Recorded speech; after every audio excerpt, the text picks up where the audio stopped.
today's experience is going to be about how do we position ourselves as the expert, and we're always going to have to chase business. If we're not prospecting, we're leaving a lot on the table.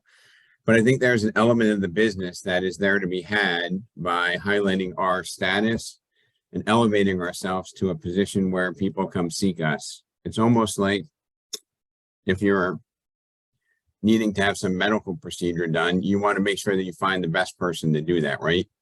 You don't just maybe look on social media and say, oh, my neighbor's a doctor, I'm going to go there, right? You're probably going to want to make sure that you find the expert in the business. And I think that we have so much talent in our organization, and we need to figure out the right strategy for positioning ourselves to have people do the come list me call. Anybody on camera want the come list me call? Raise your hand, raise them both, right? We want those come list me calls. So I'm going to see, is Bruce on first? I want to let everybody get on. I just want to see if we have or one of our lenders for just a 1 minute update on where rates are going, because I know we had some economic data. I see Frank. Frankie? Yeah, let me just unmute myself. So yeah, rates have been getting a little bit worse over the last couple of days. Nothing goes up or down in a straight line. So I'm assuming we're probably gonna have some sort of reprieve hopefully soon. One of our wholesalers just improved pricing by 15 basis points for the state of Florida, Texas, and New York. I know for our Florida agents down there, that's actually pretty good.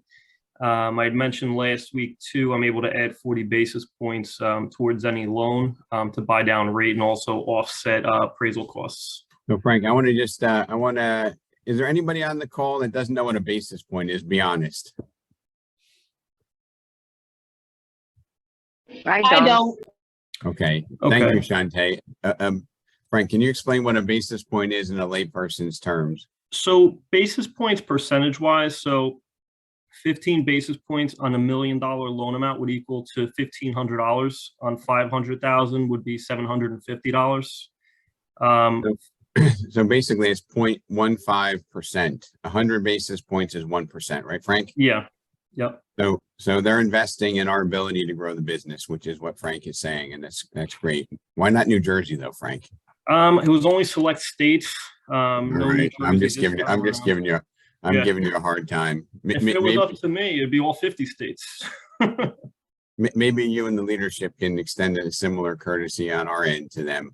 Yes. Anyway, the rates are basically going up because the inflation numbers and the economy is looking stronger, which is kind of a double-edged sword, right, Frank? Yeah, they're trying to slow everything down on us, unfortunately. A strong economy is good for business, but a strong economy also means there's pressure on interest rates.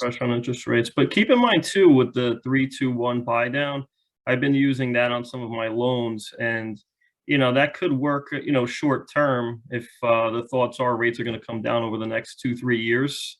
Can you explain that to again to a layperson, that they can explain it to their client with maybe a specific example, and then we're going to move on to the topic. Yes. So basically a 3-2-1 buy, you could do 3-2-1 or 2-1 buy down. Basically you're financing the cost of the interest up front in the loan amount. So your first year, let's say your interest rate was 6, your first year would be less by 2%. So the borrower would be only paying 4% on that loan. And then on the second year, it would go, it would be 1% less, and it would be 5%. So in a perfect world, they would never realize the full 6% interest rate. They could refinance out of that. Part of that money that they pay up front that gets financed in, if they refinance before that money is used, they get that money back to its principal. So it's not lost. It's not like buying points where, once you refinance, you're just out the money.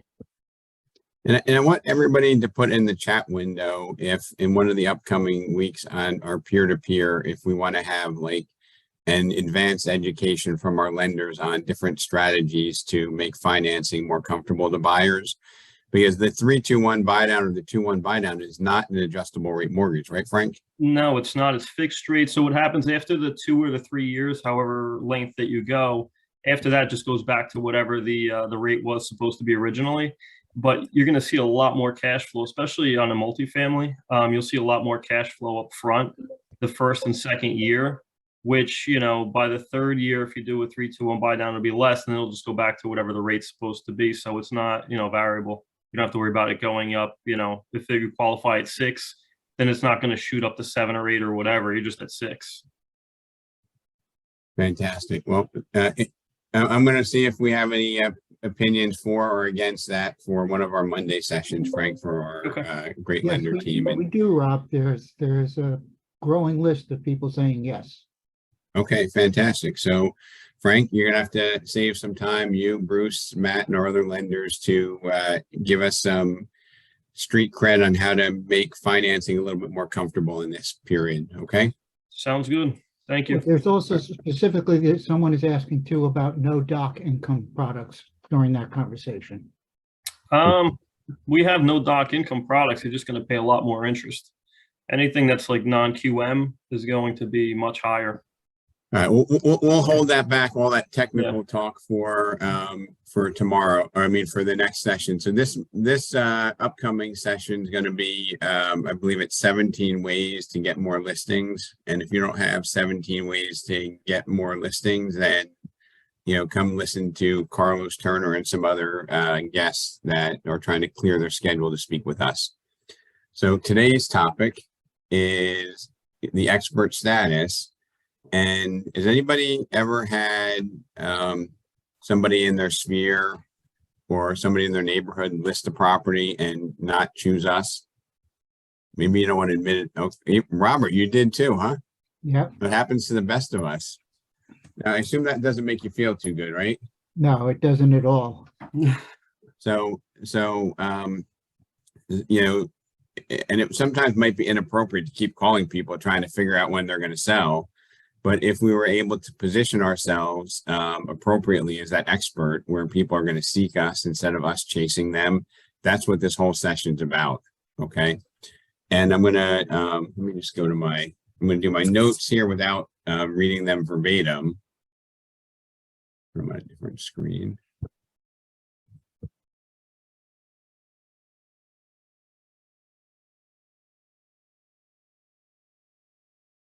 So the topic came from something that I found to be really interesting, because I was like, how many people do we actually know? And let's even say that we're not us as the salesperson, but how many people do our A referral clients know? What do you think? What do you think the experts say that people really know? How many people? 200 people. How many? 200. 200. That's a very good guess. Anybody else want to make a guess? I have 150 from Angie Perez. Let me get two more guesses. 250. 250. Mike Luzzy, can I call on you? What do you think? Rob, I would say at least 300 people. Okay, so according to two studies, and I'm going to put this out, Columbia College and the New York Times did exhaustive studies within the past 10 years, and they've come up with between 290 and 600 people that people would know and recognize. So you guys are pretty darn close, right? Now, how many people in our sphere would we call our raving fans, our A+ circle of influence referrers? I mean, how many would we hope to have in that category? Mike, I'll ask you since you're on camera here. 50 to 100. 50 to 100. I would say at least 200, 250 people. So 250 people. Okay, so let's even take a conservative number of 50, and it only gets better, Mike, if it goes higher. But if you have Right. if you have 50 people, right, and you know how they talk about 6 degrees of separation, right? Because somebody knows somebody who knows somebody. We're talking about 1 degree of separation, the people that we know being able to refer us. So if we have how many people, would you say in so we have 50, people in our A referral list, right? And there's 300 people that they know. Now, between 6 and 12 people do a real estate transaction every year. Okay. So 300 times, let's even say times 0.06. That means that everybody that we have has 18 people that are going to be moving. So every one of our A database people know 18 people moving in a year. Does that make sense?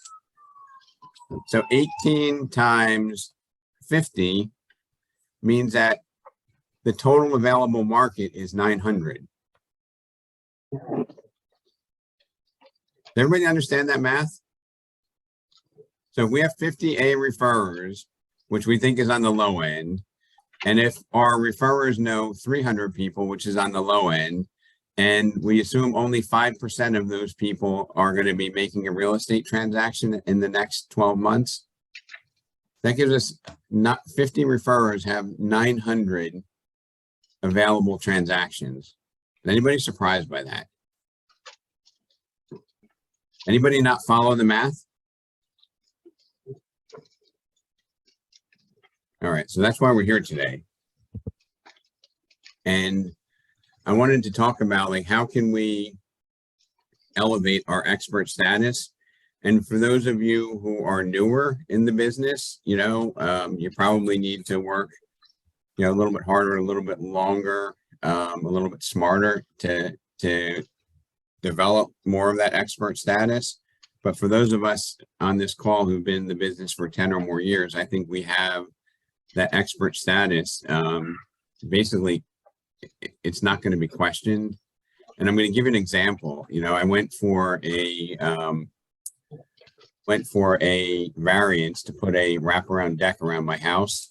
And what they do is they ask the experts what their experience is, and then they say, okay, you know, the planning board will accept David Bailey as an expert, right? Because of all the work that they did. We want our real estate referring tribe to accept us as an expert. Then we want to have them, you know, share that with others. Did anybody ever go to a planning board meeting? Anybody? Now, do you remember, like, early on, usually the board will ask who the person testifying is, and then they'll accept them as an expert when they see what their history is, right? Every time.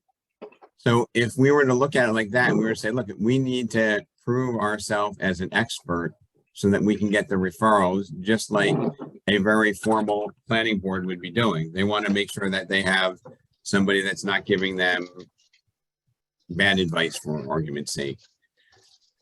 So the ways that I came up with documenting ourselves as an expert, you know, one easy way is to associate with other experts, right?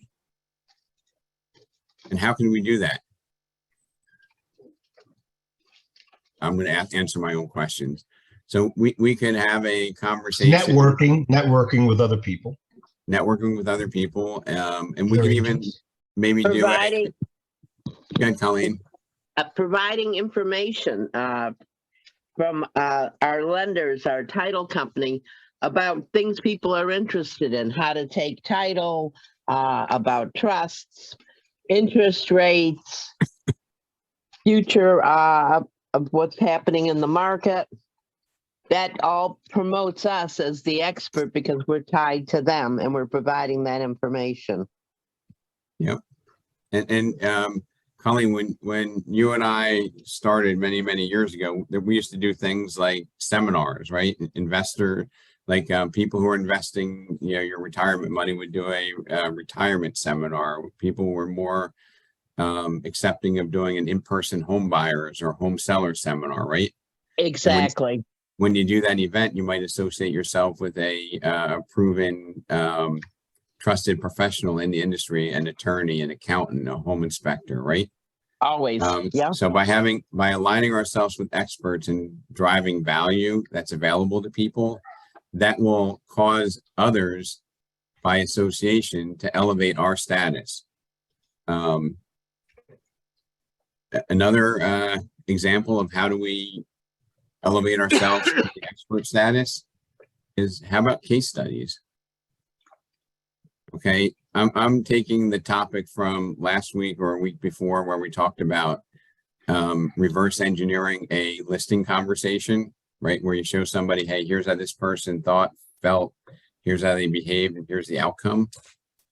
If we do case studies, it will give people say, you know, I'm in that same situation. I didn't think I could find a house. I called, you know, Chopper Russo, and now I'm in my new house, right? That would be a case study that we can share with our tribe, our audience, our referrers. Another one, which is similar to a case study, which is social proof. Anybody want to share with me a couple of modern ways of social proof? So Rob, I just recently tore a tendon in my foot. So I went to the orthopedist, and he said, okay, we're gonna do a test. And he made me stand up and put one finger from each hand on a countertop. And he said, okay, lift up the foot that's hurt, and then try and raise your toes up on the other foot 3 times. And I did that. And then he said, okay, now we're going to try it the other way around. And I lifted up the foot that was not hurt, but I could not move my foot that hurt. And I said, I can't move it. And he said, I know. So now let's talk about what we need to do. And it struck me immediately of the same type of thought process that we want when we do a listing conversation with somebody. We want to give them the information that they need in order to make a decision, and have it be the decision that we are leading them to. And it was, I mean, clearly I was in the doctor's hands at that point, and I said, fine, what do we do? That was a cool little trick, but you know what it did? It really embedded trust and confidence, right? Exactly. So just to be clear, we're not asking you to have your clients put their fingers and lift their toes, but that's a great analogy for another thing.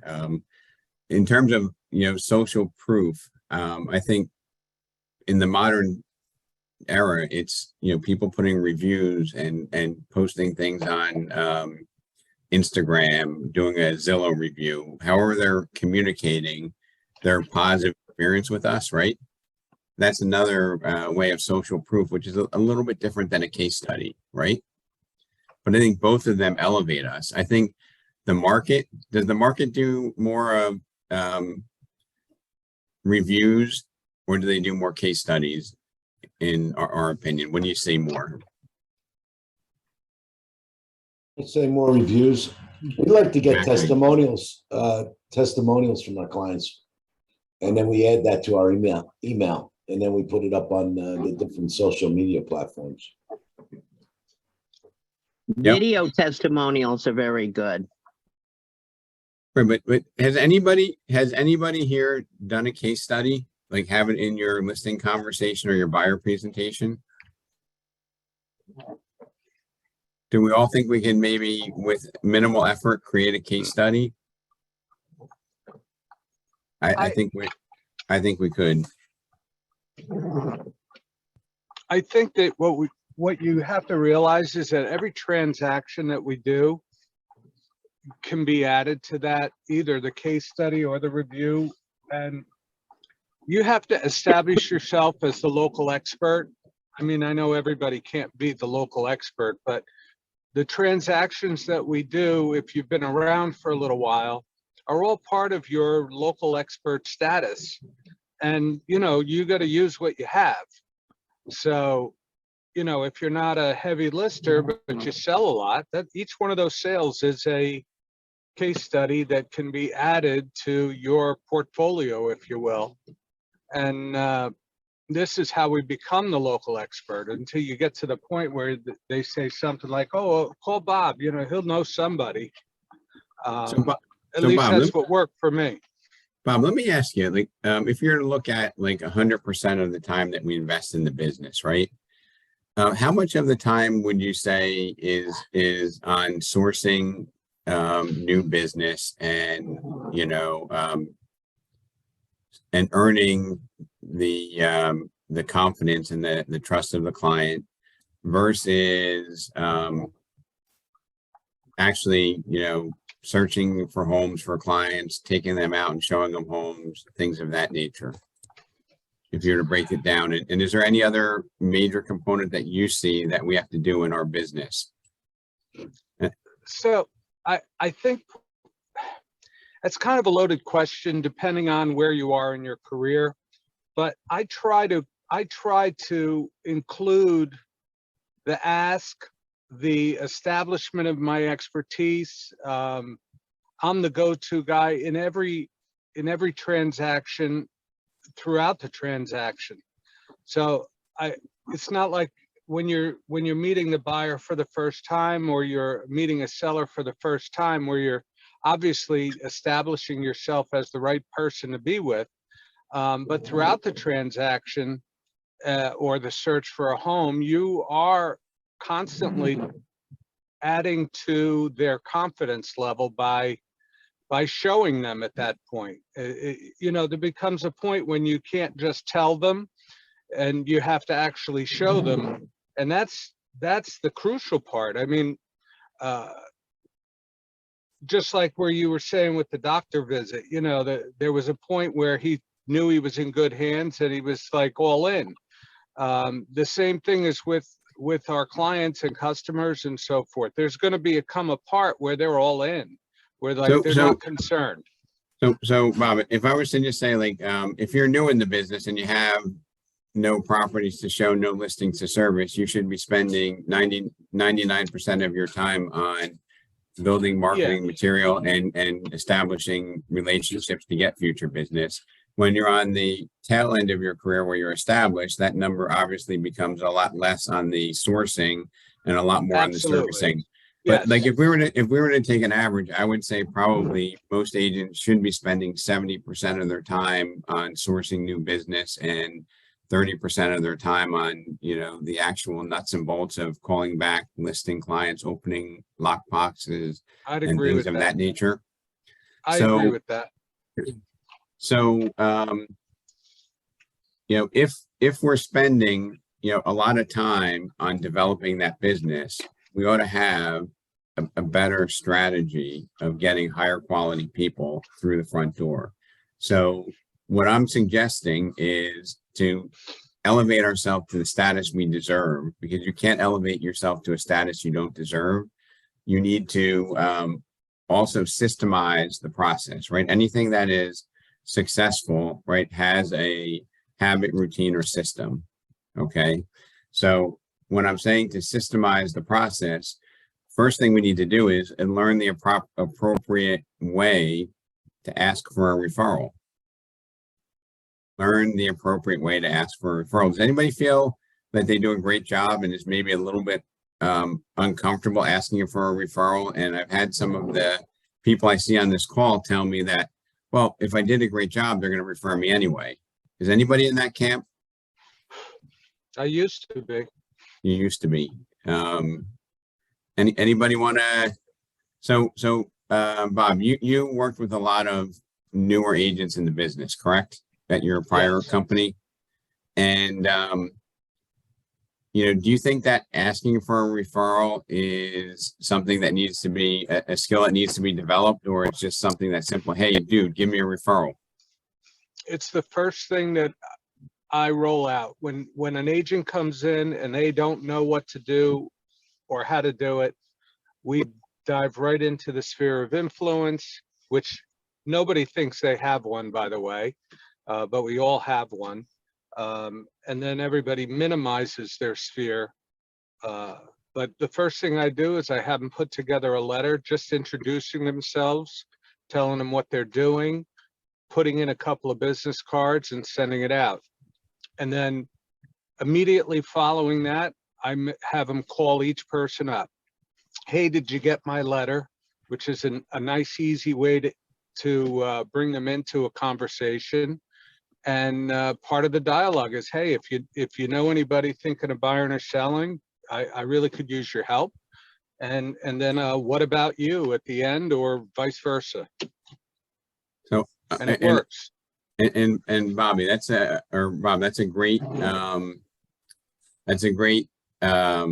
segue into maybe a process for the next generation of people when you have business, right? And I don't know if you've taught this consciously or if it was just innate when you do it.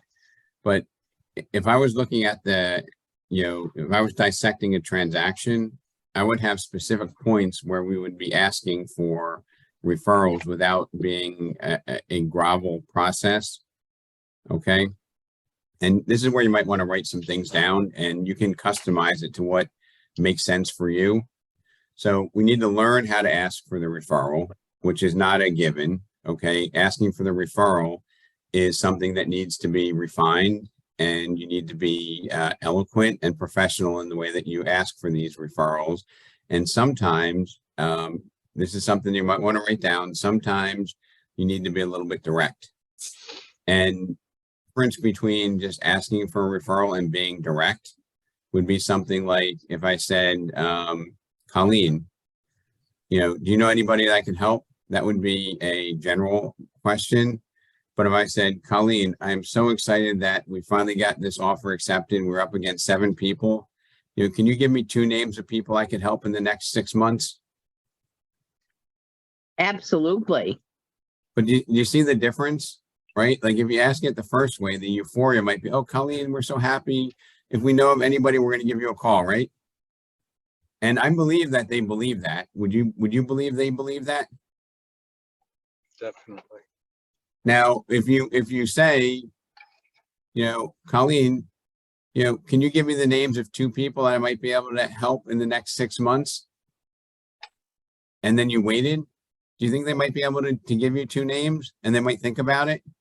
Absolutely. And you can go, hey, Mark and Becky, why don't you both think of one person that I could serve in the next 6 months and do the same level of service I did for you?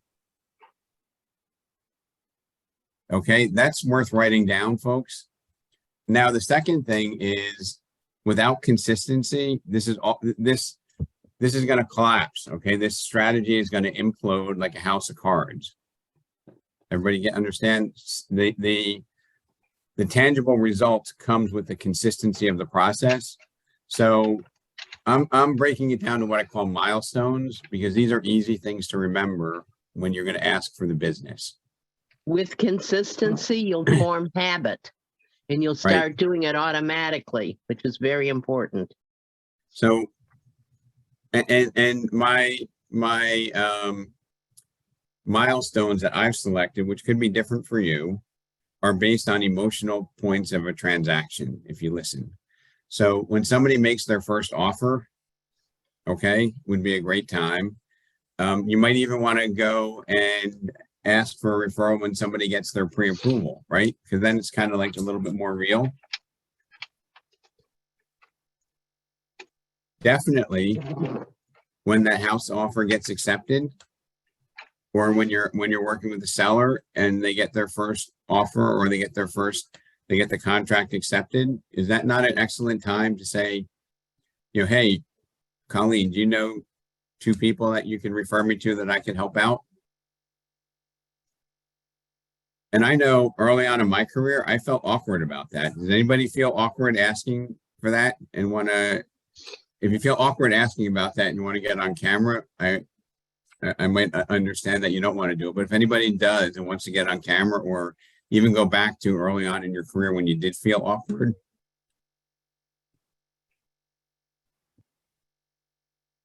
If you don't ask, you're doing your client a disservice, because there's people, friends, and family that you could help. Yep. I mean, that reminds me, Colleen, of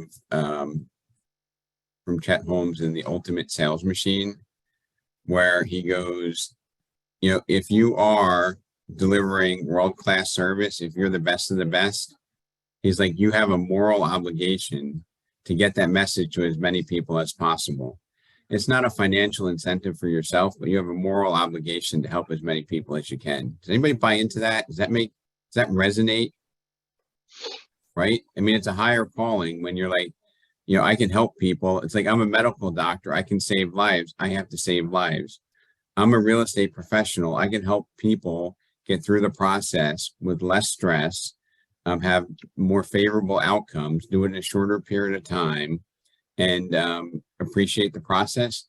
Then we have an obligation to share that with as many people as we possibly can. So pre-approval, offer stage, when they make their first offer, is that emotional?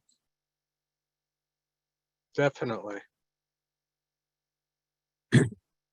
How about when the offer gets accepted? Is that emotional? Hmm.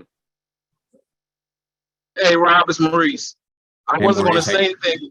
Hey, I used to get nervous asking for referrals only because I usually ask after the closing, and I find that it's uncomfortable because the seller looks at the commission on the, on the altar, and they feel like they got, they paid a lot of money, even though we do a good job, and they appreciate us, but it always comes to that looking at the money.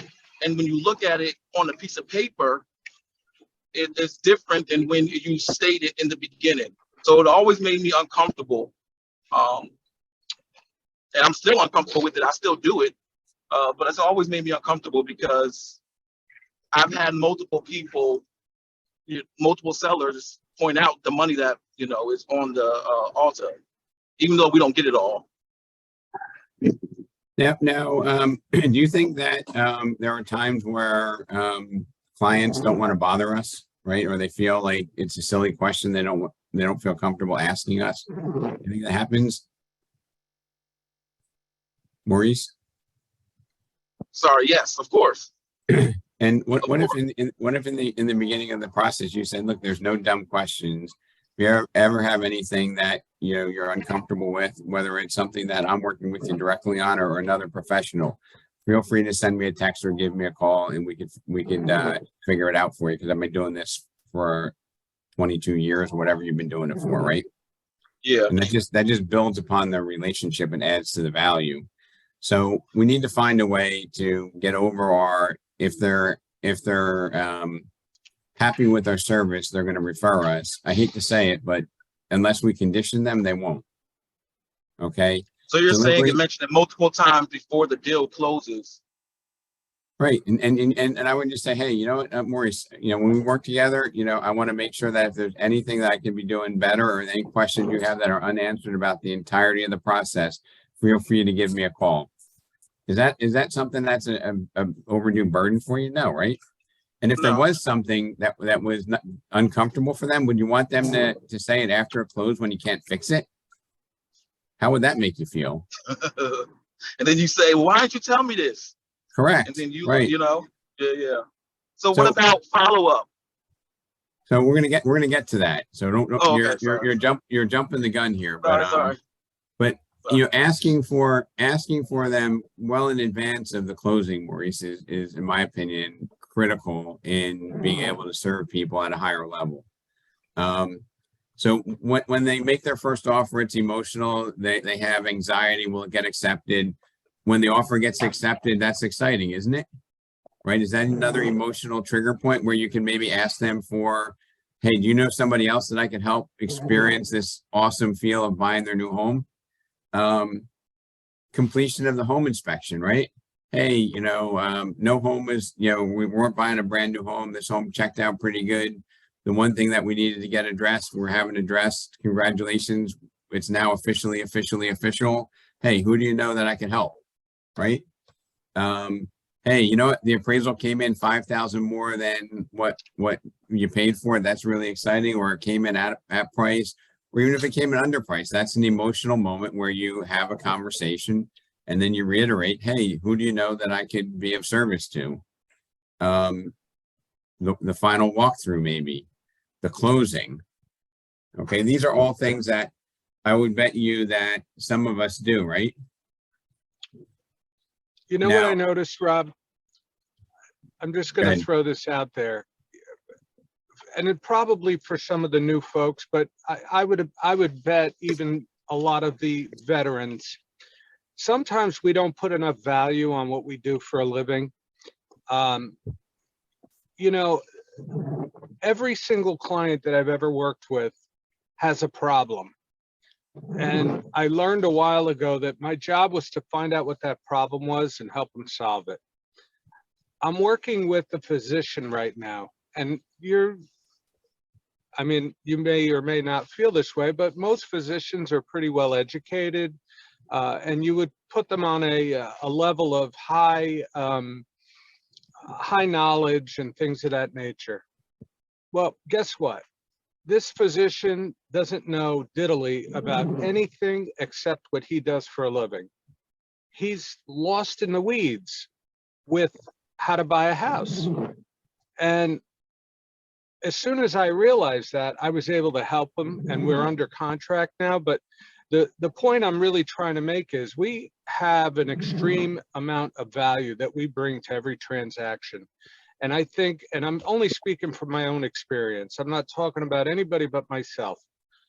There was a point in my career where I just like, if I was working with someone that I thought should know or did know or had more knowledge or whatever, I wasn't as aggressive as I should have been. And giving yourself the credit that you should for what you do and the value that it has is really a key factor. If they didn't need us, they wouldn't come to us. If they could do it without us, they wouldn't come to us. So I think part of what we need to understand is that our value is extremely high in every transaction, whether it's 100,000 or $1 million. Assumptions will lead you to screw ups. So that's all. So, who gives a closing gift? So maybe somebody who doesn't speak, who hasn't spoken yet. Does anybody want to say if you give a closing gift every time you have a Yeah, we do. I do. I do as well. and what do you give and when do you give it? Usually I give him a gift card for like either Home Depot or a restaurant or something like that. When I do you, give them 3 options. when do you do it? I do it after everybody signed everything. And that's when I usually ask for business. You know, when you were going back there, asking for, you know, for referrals, sometimes it's a little awkward because like Robert or Bob said, you know, every deal that we have and every deal that I've done in the past always has problems, and we're always putting fires out. So even if it's a $1 million deal and the house is gorgeous, there's always something with the appraisal, the inspections, buyer's financing, or something happens and you have to put fires out. So it's hard to ask for business until the deal is consummated, it's closed. And that's when I usually ask for business. But as you said, you know, as you go along the way, if the appraisal comes in, it's higher, maybe it's a good time to ask for it. I've never thought about doing it because I've always had to be 100% aware of everything that's going around or going down with the deal to make sure it closes smoothly. And once it closes smoothly, that's when I ask for business. So if you can put it in the chat, what you provide as far as what you invest in a closing gift, you do, just put it in the chat. And then Robert, if you can read those out, whether it's a $50 bottle of wine, a $100 gift card, just throw that in the chat for me. I'm going to come back to this.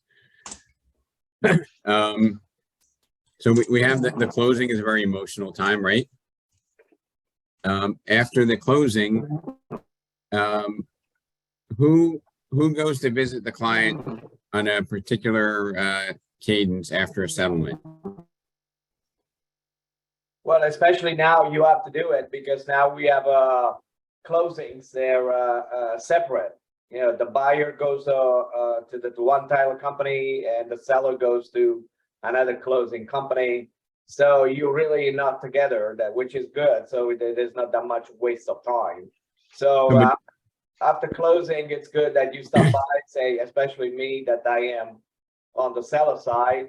I go to the house there, I knock on the door, I introduce myself to the new buyer and let them know that being a listing agent, I know the house better than anybody else, just like the seller told me. So if they have any question, to please let me know. And also I ask them if they want to keep up with the neighborhood. There are many people in the area here, they receive updates about what's going on in the subdivision, what's sold and what's going on. Would you like to have that kind of information coming to you? And usually they say yes. So I say, well, give me your phone number and your email, and that way we don't bother you anymore.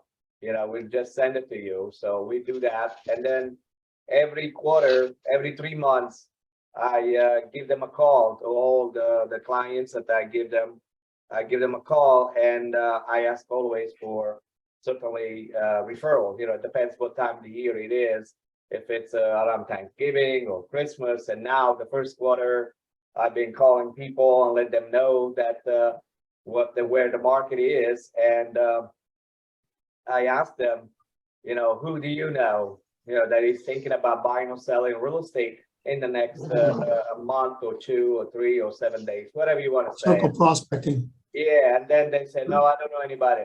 Well, if you got to think about it, you know, in our work, yeah, it depends how much you know about the person. You know, our work, your family in the area. Usually it's easy to say in the family in the area. Or if they golf, hey, are you golfing with people there? Who do you know that is doing that? And then you ask, you know, the last question is, what about you? Are you thinking about buying, selling, or investing in real estate this coming year? And you keep up with that relationship. So I'm going to ask you this question, Tony. Is a closing gift a cost of doing that transaction, or is it a marketing effort for future business? Is it a thank you for working, or is it a marketing effort for future business? I am not too strong about, you know, give them a gift, unless like today, I put a deal together because I had to. So me and the other agent were working together, we put the deal together.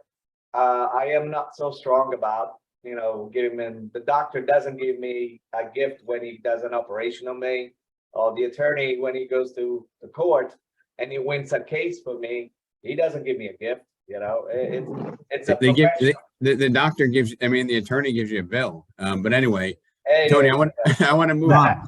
I want to move on to the next one. Go ahead, Scott, do you have something to say?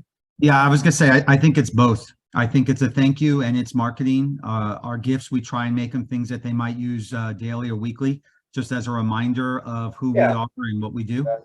So they see it and remember. Yeah. So Scott, the customized thing where they see and remember, like if you got, what's an example of something that you can give them that they see and remember, Scott? One thing we give them is a service tumbler, which here in Florida keeps your drinks cold. So it's got our logos on it. Another thing we give it is an umbrella because it rains a lot in Florida. So they have our umbrella that has our logos on it. And we have a couple other things also for common use every day. And hey, Rob. Yeah, go ahead. Hi, it's Adona. So when we went to Triple Play, they had this, there was somebody there who was, had like some showcases with gifts for buyers or sellers. One of them was a stamp, an address stamp, because think about it, everyone is going to want, you know, they have to write bills. So it's something with your information on it. They're going to use it every single time. So I thought that was a great idea to have an address stamp. So I'm going to flip the narrative on this and say, you know, something that we give is, and the address stamp Adona is probably not going to have them remember you every time they stamp a return envelope, right? Or maybe it has your name on it, but I don't think that that's going to on the stamp. But I don't think that people are going to take every time they take that stamp, they're, oh, Adona, let me give her a referral. It's just me. But I think if we hand deliver it and we have a process of asking them for, hey, who do you know that I can help, right? And we build into a cadence of, all right, at the closing, whatever your cadence is, maybe 10 days after the closing, you do a post-closing visit, right? And it's not just, hey, I'm dropping this gift off. It's to have a very intentional conversation, right? that we've earned the right to have that conversation. 30 days. Rob? Yes. Sorry, it's Maurice. I think that I give my closing gifts are really funny. I give either an Apple TV, I give a home warranty, or a cleaning service. And everyone that chooses the Apple TV is still in contact with me. And the reason why is because everybody watches TV. So Okay. the Apple TV is the cheapest gift of all three of them. It's the cheapest one. And it's the only one that most people don't have. And I've noticed that when they like one of my clients I talk to pretty much every week from like 5 years ago, when he has like people over, they always ask him, where'd you get the Apple TV from? My Mentions my agent name. gave it to me. Yep. So Rob recently yes. started giving out the ring camera. You gave out the Ring camera? Yeah, and so far, like people are like, "Oh my gosh, that was like on the top of my list," moving into the house. And now I'm doing like sweaters that say like investor in the front or homeowner. They get a choice, and then on the back is my marketing. So I'm giving it as a bundle. So that's it. Like you guys are really talented. You have creative ideas, but I think one of the things that we miss as an opportunity to like 1 + 1 doesn't equal 2 in marketing. 1 + 1 is 11, right? Because giving them the marketing piece and then having the appropriate follow-up is really where the money's made, right? It's where the value is created, and the money is earned when the value is created. So if we can find a way that you give out these great gifts, right? But we have a follow-up strategy, and we always feel comfortable asking for referrals that we've earned because we have expert status, right? Rob, I want to add one more. I like a personalized curate or cutting board with their name on it, because they leave it on the counter. They use it for entertaining. It's always visible. And when, people say, "Oh, that's really nice," they say, "Oh, I got it from my realtor." So I like something that's memorable and visible, like the Apple TV. So, I mean, I think it's not a session on what the best marketing is. That's what's great about the business, Colleen, is we all have our own personalities, right?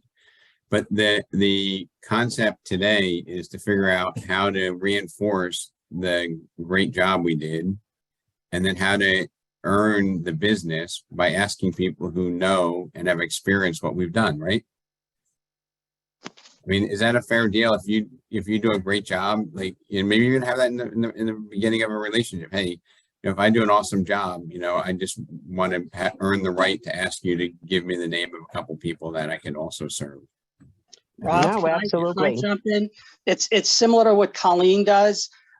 As I'm working through the transaction with my clients, you inevitably go to, if they're buying, what kind of cooks are they? And I try to read the room as far as, are they just starting out? Are they experienced? And I usually will go so far as to talk to them about like color scheme in the kitchen. So what I've done is I've either gotten a KitchenAid mixer for somebody who's ready to kind of take the leap, or a mid-priced espresso machine. And what I do is 2 or 3 days after they move in, I call them, I set up the time, "Hey, I've got something special for you." We sit down. One time I had somebody actually pull out the machine, set it up with me, and make me a good cup of espresso. So for me, it's something long-term that they'll have on their kitchen counter, especially if I know that they want a lime green KitchenAid mixer. So again, like what Colleen is doing, it's a visual, but it's also a memory that kicks in. And and around the holiday times, for the folks I've bought mixers, I send them a couple of cookie recipes. So like, I think what we need to remember too, these are clients, these are your SOIs. So these are people that are going to be your past clients. I stay in touch with my past clients every 3 months, and you have to send them something. Like for the holidays, I always send them gifts, gift cards or something like that, so that they remember you. But if you don't call them every 3 months or be in touch with them, they're going to forget you anyway. So even if you give them an extravagant gift, if you don't follow up and call them periodically throughout the years, they're just going to forget about you. That's my feeling. So, Rob, what about the other party? Sorry to cut you off. How do you feel about reaching out or giving a gift to the other person? You know, either it's, you know, if you're the listing agent, the buyer. I mean, you know, that, you know, I think that Maurice is a conversation for, you know, a different day, because that really wasn't our client. But I have thoughts on that, but I don't want to go down that rabbit hole on this session, if that's fair. And if you want to ask me, you know, privately, I'd be glad to go over that with you. But Rob, I just wanted to add that I observed here the key data points that you were talking about, the trigger points in the emotional tieback. And I just wanted everybody to understand that there's emotional data points here that Maurice was talking about with the expectation of his buyer getting that Apple TV and tying that back to future business that he can get from those other people that like that. I just wanted you to everybody here to understand those data points. right. So just so I get through the rest of my my material, and some of this stuff, I think if it's systematized, will yield huge results. I wanted to talk about, does anybody buy leads, or is anybody buying leads on Zillow or Realtor, and want to share what like a live conversation costs through those services? Anybody? What do you mean, the individual cost per call? Yeah, so you get a live call, Chopper. Do you still invest in Zillow? Yeah, we just got back on. They threw us out of Flex, but I think they're getting out of Flex. So I just picked up 30% in Oakland yesterday. What do you think it costs to get a live call connected to you when they do those estimates? Listen, I remember what it used to be because I've been on there since 2011. The cost is over $400 probably per hit. Per call in Oakland, right? Yep. So you can do a lot with $400 with people that know and trust you, that I think would get you a bigger hit.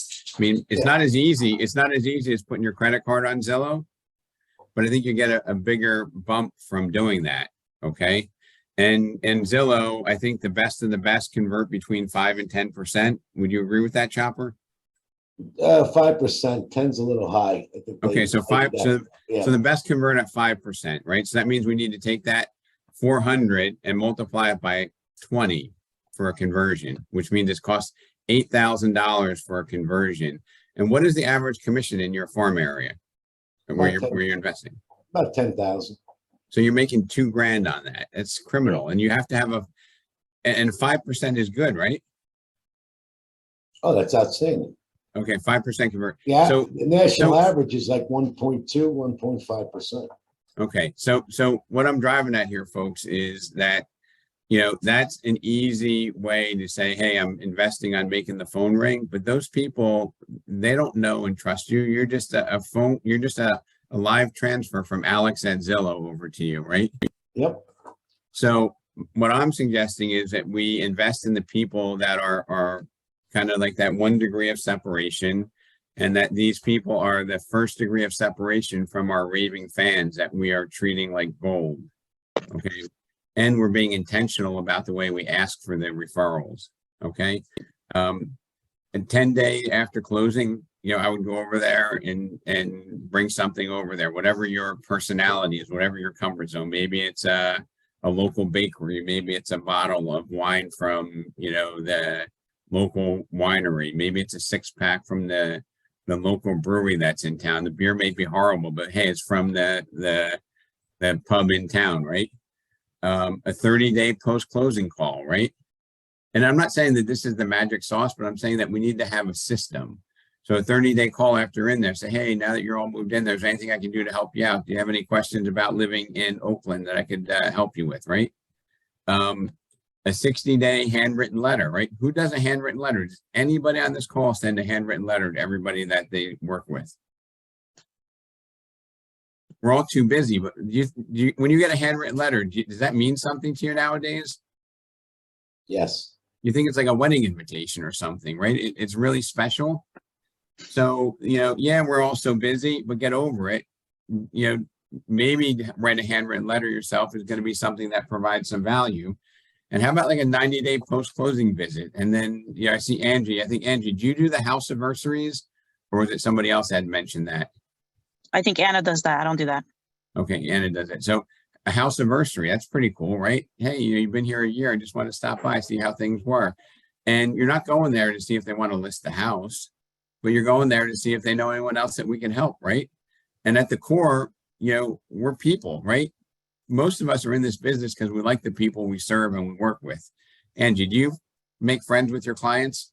Yes. And it's not awkward to go by and say, hey, I want to see how you're doing, is it? No, not at all. And it's probably a lot better use of time and money than, spending $400 for a Zillow lead, in my opinion.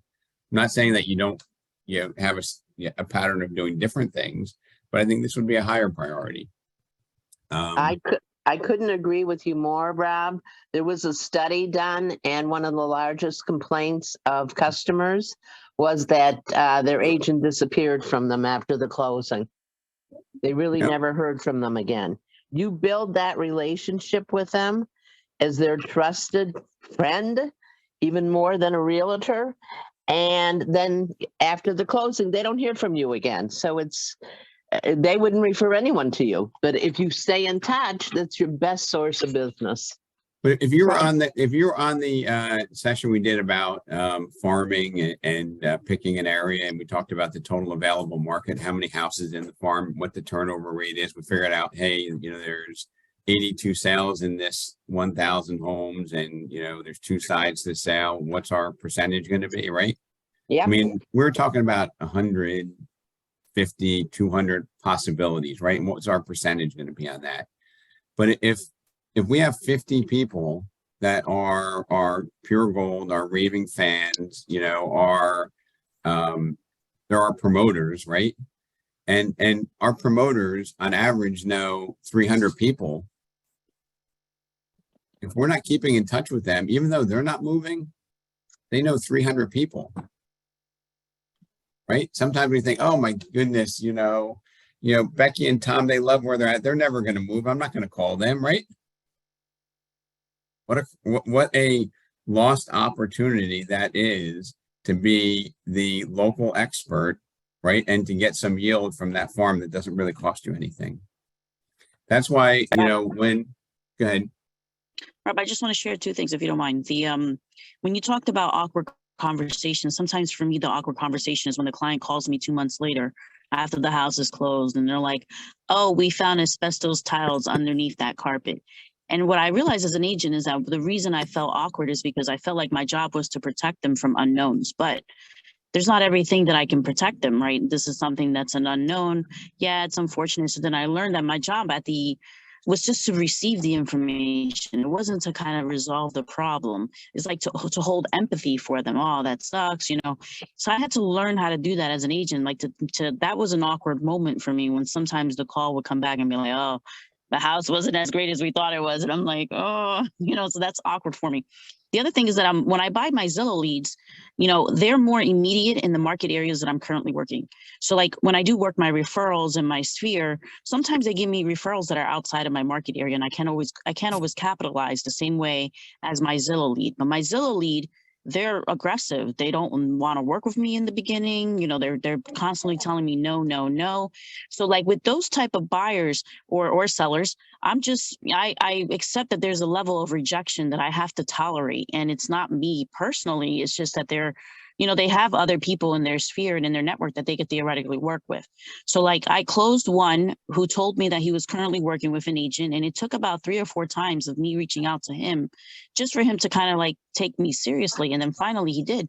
And he just recently closed, and we talked about that. I was like, remember you didn't want to work with me in the beginning? He's like, yeah, I remember. But it's like that with those old leads. So like I can get leads in my immediate marketplace and capitalize on that if I accept the level of rejection. Sometimes the awkward conversation is when you talk to your clients after the fact and you realize, hey, I can't protect you from everything, but I'm here to hold empathy for you. And I know Right. that that sucks, but you love your home, right? And they're like, yes. So that's part of what being a realtor is not just protection, but it's kind of like holding empathy for them. Right, but and also, I think when there's a problem, there's an opportunity to elevate your status. Right, every interaction gives you an ability to elevate your status by saying, you know what, even after the closing, whether it was empathy or whether it was giving her or him advice on who to call to get that resolved, right? That gives you the ability to earn more trust, to become an expert. You know, and if you look at it as I feel like I missed something, right? Your body language puts out some vibes that, oh, you know, I'm really sorry. You know, the house was built in the 40s. We should have checked. Like, but that's not your job. Your job is to, you know, help them solve the problem, right? Every house is going to have certain problems. And as long as you're there and you're not disappearing because they call you and they say, hey, you know, I have this problem, and you don't return the call, that's a kiss of death. Okay. If there were no problems, people wouldn't need us, right? That's our opportunity to rise. And you brought up a great point, Angie. You brought up, like, sometimes the 300 people they know might not be in our area, right? Right. And I have this thought process, like, what is better, a incoming referral or an outgoing referral to a trusted person that's going to get the job done and deliver consistent service like we do? And there's nothing too shabby about getting a check for making a phone call, right? And there's nothing bad about getting incoming calls from people who trust, you know? Sorry. Right. There's Well, nothing again, wrong I about getting, realized I could do the you know, the referral, but I can't capitalize the same way that I could with my Zillow lead. So, like, I just think that everyone needs to know that there's multiple ways to make money. You just have to figure out, like, what is consistent for you.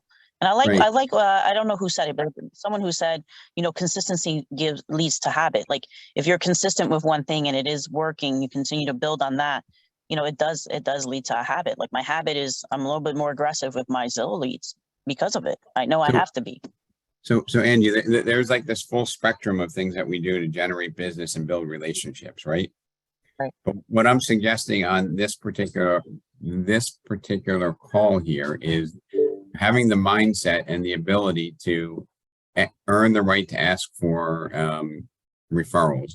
And that mindset starts from the beginning of the relationship, where the consumer might think, Angie, you know, you're just looking to sell me a $400,000 house and make a $10,000 commission, right? And it's not, you know, if you can get the vibe across, like, look, Angie, if all I ever did was sell you a house for 400,000, you move in, it's a great experience. And, you know, you think I went above and beyond and refer me to your friends and family, honestly, I'd probably not want to enter into this relationship, right? I don't think you would use those words, but if that's your mindset, would you not behave differently? Absolutely. Right. And then so many of us do a great job, but, like, what are the things that we can do to do, like, a exceptional, a job that creates an experience that they're going to talk about for a lifetime, as opposed to they did a great job, right? Because doing a good job, doing a great job, you know, I think 90% of, you know, people who close a transaction with a realtor say we did a good job, but what's the referral percentage? Like 15, 18, 25% that they use that person again.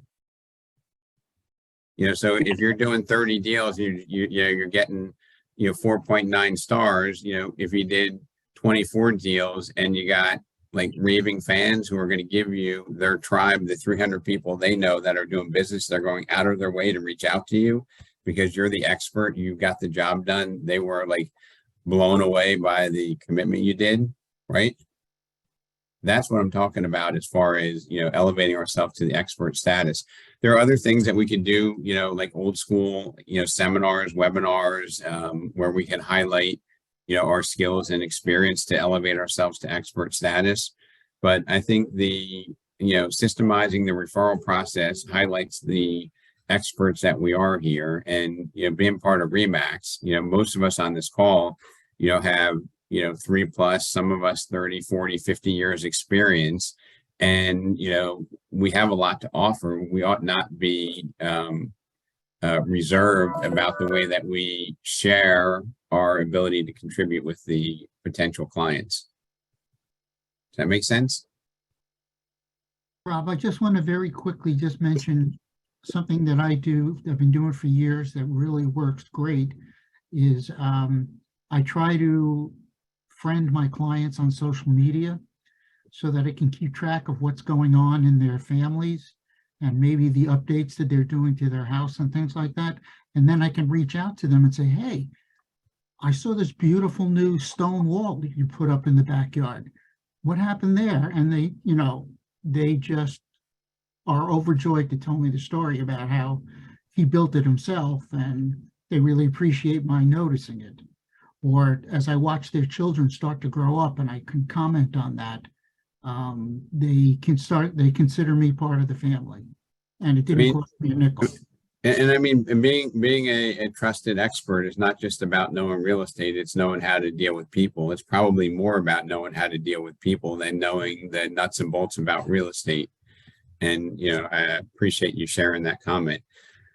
So if the one thing that we could take away from here, and I know that there was a lot of things that we packaged here, is to have a system and to write out the specific activities you're going to do at the milestones of a transaction and get comfortable in your voice and the way that you ask for referral business. And you say, hey, you know, I hope you don't mind if I hold myself to a very high standard, and I'm going to ask you if you know anyone else that I can help to achieve that standard. If there's anything that I can do more or better, please feel free to give me a call. Like, those are the things that you might say explicitly, or they might just feel, but I'm telling you, like, this 1 degree of separation is a tremendous TAM, which is total available market of the people that we know firsthand as raving fans and referrers. The people that they know should be knowing about us, and they should be being, you know, educated on what an expert we are and what a true professional we are about doing what we do. So I'm going to stay on for a couple minutes if you have any questions, any specifics. I'm looking at somebody on this call here who kind of let their farm go for a year, and they kind of shared with me in confidence that they used to have good market share, and then they lost their market share. Well, here's a really good tip. Go visit everybody that you sold the house to, and then ask them, you know, who do they know? Bring them a bottle of wine or something from a local bakery, right? That's a lot cheaper than a Zillow lead, and you're going to get a much better yield from that. I don't suspect, I guarantee that. Rob, the person that you're thinking about, yes, they have been visiting their farm, and people have been thrilled to see them even after 20 years. So, Colleen, the person Yes. I'm thinking about is not somebody you know, so there must be a trend here. Oh, that's so funny. Yeah, but I mean, like, I was literally talking to somebody who, you know, they used to get 20% market share, and they said there were 16 homes in their community that sold, and they had 0 from them, right? And they're getting back into farming after the Lori conversation. Well, go through the list of people that you had sold properties to and make a personal visit to them. That's a lost art, right? It's truly lost Absolutely. art. And you know what? It makes you feel good. Yeah, I mean, It makes you feel good when people are happy to see you. It's lovely. yeah, so for some of us that are on Zillow, if you're on the Zillow program here, I'm going up to Morristown tomorrow at 9 o'clock to do some calls with some of our Zillow warriors. And we're going to call through some of the old leads. That's not as much fun as going to visit your past clients. I hate to tell you, but I want to, you know, we need to have a broad spectrum of our marketplace, right? And sometimes that's the way that we put these people into our camp. But the easy stuff is, you know, visiting the people you know, and then have more of that sincerity to say, hey, who do you know that I can help? You know, those clients will make you the expert. Right. Or when you visit the neighborhood, Colleen, saying, hey, absolutely. You know, Colleen, you know, it's been what, 2.5 years, you bought right during the pandemic. I just wanted to see, how are things here? Great. You know, do you know anyone in the community that you think would be selling in the next 6 to 12 months? Right. And then no, I don't know. If you were to guess, like, who would you, like, sometimes you need to have that, you know, second level push where they're like, they know that you're really asking for a name, right? It's not just not just somebody saying, "Hey, how's your day?" when you don't really care about how their day is, right? Hey, how you doing? I don't really want to know how you're doing. Hey, who do you know? No, I really want to know who you know. I'm not just conjecturing. So anyway, anybody have any other questions? I sincerely hope that, I can impact at least 10% of you. Rob, There's Roberts 7. Maurice. I don't have a question, but I want to know your schedule next week to come and talk to you. All right, well, just text me out privately. I'll get to you. Eric, did you have a question? Yeah, Rob, can you do us one of these on who's getting seller leads from Zillow or KV Core or anything like any of that kind of stuff? Can we do one of those? Can I do one of those? So, Like have like peer-to-peer on something, people that are using Zillow, people are actually getting seller leads from KV Core or any kind of automatic CRM programs. So is there, I'm gonna put it out to our remaining group here. Is there anyone that is successfully doing what Eric is asking through CRM or KV Core, getting leads? Or Zillow or anybody? If there are any, Or just put it in Zerpo. So if there's anybody, put it in the message. But Eric, next, the peer-to-peer, let me just see if I have the topic. It's 17 seller lead sources. Okay, and that's going to be co-hosted with Carlos, and I have a couple of other people that are trying to coordinate their schedule. But I have 17 specific ways that people have been generating leads, and if you can find 2 or 3 of those, I think it'll be worth listening to your peers on how to do that. And Right. CRM, CMA a day, there's some really good activities and ideas there, Eric. So Monday, block out that time. I know you've been a big fan of that. All right, thank Anybody you. else? When is that gonna be, Bob, Robert? Monday at 9:30. Monday at 9:30, okay. Every Monday at 9:30, we have, I turn the show over to our competent team of professionals to share what they're doing with their peers and friends so that we can all leverage and lean into you. So Monday is going to be 17 listing topics or listing sources, and it's going to be presented by your peers.